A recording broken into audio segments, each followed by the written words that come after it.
Commander, United States Navy, arriving.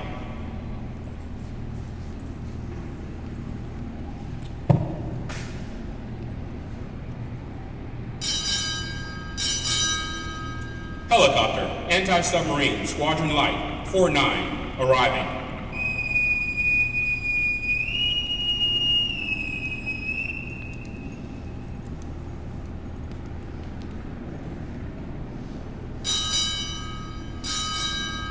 Helicopter, Maritime Strike Wing, U.S. Pacific Fleet, arriving.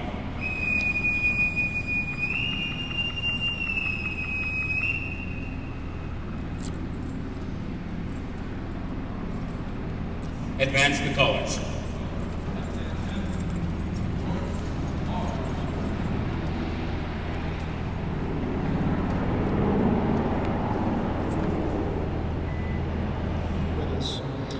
Andy and Laura Miles were going to be here. Unfortunately, they missed their flight. They're snowed in Colorado, unfortunately. But Blair Keithley, where are you at? There he is. Blair made it all the way from D.C.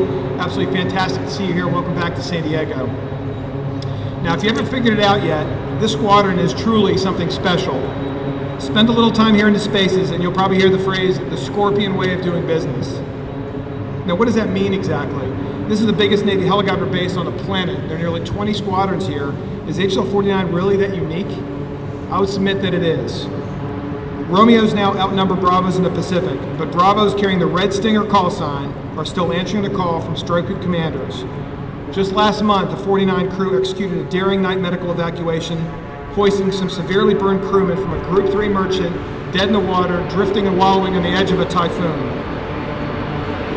And speaking of typhoons, HSL-49 crews assigned to one of the oldest cruisers, flying some of the oldest aircraft, are the core of the disaster relief efforts currently going on in the Philippines.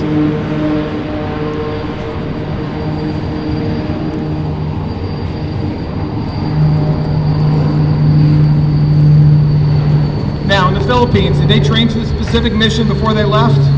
Not really. The call came in and they just started executing safely without fanfare. Just the Scorpion way of doing business. Now, what's the core of what it takes to be a successful squadron? Get the job done, do it safely, have your people advance, be better off. Easy to say, hard to do. Those of us in command know how difficult it can be. Pastor Thibodeau, I saw you over there in the corner there. I'm going to embarrass you here for a second. Don't stand up or anything. I hope you'll bear with me for a moment. Forgive my calling you out. But I think he is well on his way towards what I would call the perfect first tour as a sailor. I met him just a few days ago when his dad got back from a long deployment. He hasn't been here all that long. But in that time, he's promoted to E4, gotten a Good Conduct Medal, a Post-Cruise Navy Achievement Medal, earned both his EAWS and his ESWAS pin, and came back from deployment ready to be a CDI. All that's really left is for him to put on E5, get his CDQAR, and he has literally run the table, done everything a first-term sailor can do. The funny thing is, he doesn't seem to view it as that big of a deal, and there are others who have done the same thing. It's just a Scorpion way of doing business. And the very fact that this is viewed as normal speaks volumes about the standards here at 49 and how high that bar is set. Now, every squadron has their homecoming traditions, but I don't think any other squadron on the seawall does what you do to welcome home a detachment. You just have to love the smiles of the sailors in their dress blues as they walk that gauntlet of cheering shipmates on their way back into the hangar to rejoin their family and friends. The awards quarters, the champagne, it's really something special. And just another example of the Scorpion way of doing business. Now, every team needs a great leader, and consider some of the things that this command has accomplished under Skipper Sherrod's leadership. First, newsflash. Aircraft, manpower, and tasking do not always perfectly align. And in this case, the squadron at times has been asked to deliver more readiness than their aircraft would notionally allow, and more aircraft assigned than people required to maintain them. But the Scorpions rose to the challenge and got the job done. 49 also maintained some of the heaviest op tempo in the wing, deploying 7 combat-ready 2-plane detachments, sustaining half the squadron in a deployed status throughout the year, with an average of 3 deployed at any time. They executed nearly 5,000 mishap-free flight hours, almost 2/3 of that flown at sea. And one of the most dangerous things we do as aviators, we do it so much sometimes we forget how dangerous it can be, is land our helicopters on pitching decks at sea. They did this over 3,000 times, 1,700 of them at night. Now, my boss, the air boss, capital T, capital A, is focused on getting the maximum readiness for the minimum cost. The Scorpions did that too. sustaining a 93% ready for tasking rate throughout the year and helping drive the Bravo cost per hour to well below its 2-year running average. Now, that's not supposed to happen. Legacy aircraft are supposed to get more difficult and cantankerous and expensive to maintain as they approach their end of their service life. But these helicopters you see behind you are like that car in the Stephen King movie Christine. They just keep getting better looking with age. They've also been self-directed problem solvers. When they ran into shortages of qualified maintainers in key areas, they looked inside for solutions, leveraged the experience they did have, worked with the CNETU schoolhouse, lit fires under the seats of those who need a little bit of motivating, and in less than a year achieved a 75% increase in quals. The 2013 Wing Pilot of the Year, Lieutenant Joyce, the Wing Air Crewman of the Year, AWR-2 Ewald, and the Wing Junior Sail of the Year, Petty Officer McCarg, all came from the squadron as well. They won the most recent Sikorsky Golden Wrench for maintenance excellence, and they've cornered the market on the C&O Safety Award, having, 4 years in a row now? 4 years in a row now. Hey, it's routine, just a Scorpion way of doing business. In short, this is a great Navy squadron when measured against any standard at any point in this Navy's history. I'm proud of everything that you've done and how far you've come as a unit. Now, as you position yourself to transition into HSM-49 in 2015 with the very newest Romeo aircraft, I urge all of you to cement this legacy, this Scorpion way of doing business, to be part of your organizational DNA and carry it forward and use it as a foundation.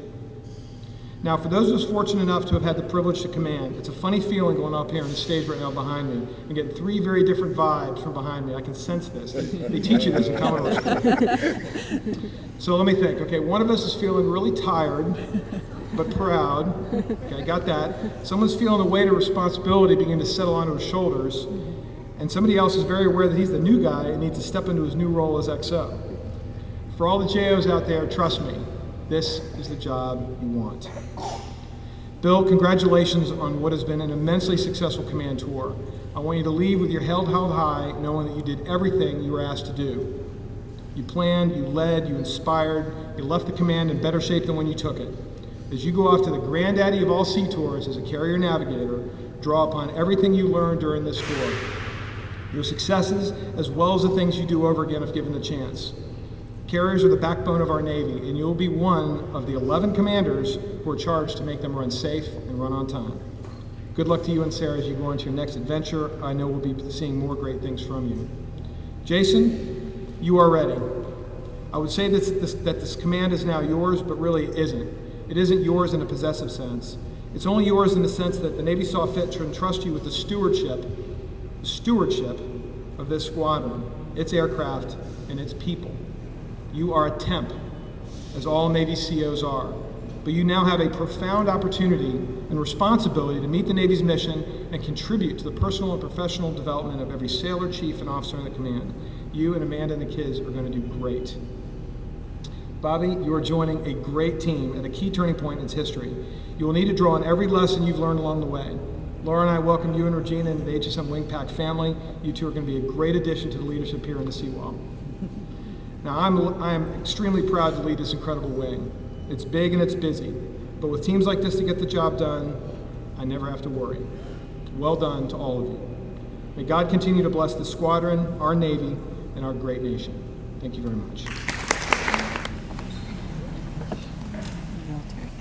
For outstanding meritorious service as commanding officer at Helicopter Anti-Submarine Squadron Light 49 from August 2012 to November 2013. Commander Sherrod's unwavering commitment to mission accomplishment and tireless devotion to duty, to the professional and personal growth of 230 sailors in his charge fostered a culture of excellence that continues to make his squadron one of the very best in the Pacific Fleet. Demonstrating dynamic leadership, he inspired the Scorpions to achieve the highest levels of readiness, which resulted in the worldwide deployment of 14 SH-60 Bravo helicopters across 7 combat-ready detachments, and the safe execution of over 6,300 mishap-free flight hours, over 54% of which were embarked during his command tour. HSL-49 set the standard with record-setting maintenance and flight operations inspections while maintaining one of the highest operational tempos of the flight line. His innovative revitalization plan, known as the Year of the Scorpion, oversaw an incredible 75% increase in the number of qualified technicians, This visionary approach to planning and execution greatly improved the squadron's aircraft material readiness, resulting in an unprecedented 94% of all detachment maintenance programs receiving the highest possible scores. Commander Sherrod's exceptional professionalism, personal initiative, and loyal devotion to duty reflected great credit upon himself and upheld the highest traditions of the United States Naval Service. For the President, D.H. Buss, Vice Admiral, U.S. Navy, Commander, Naval Air Force Pacific.